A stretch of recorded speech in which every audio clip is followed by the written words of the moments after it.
नमस्कार प्रणाम, आप सबके स्वागत बाटे दुबे वाली भाजी यूट्यूब चैनल पे। छोटा सा गीत अच्छा लगे तो लाइक करब, सब्सक्राइब करब और कमेंट करके जरूर बताइब। कहे के तो सभे के हुआ आपन कहावे बल के बा। कहे के तो सभे के हुआ आपन कहावे बल के बा। सुखवा तो सभे केहू बाटे, दुखवा बटावे बल के बा। कहे के तो सभे केहू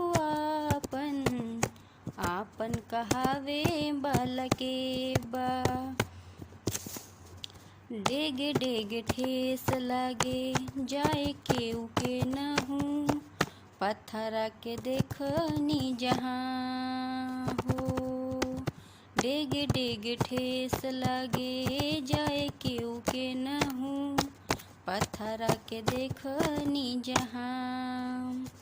के करा पे करे केहू जग में भरोसा, जहर भरल मुस्कान।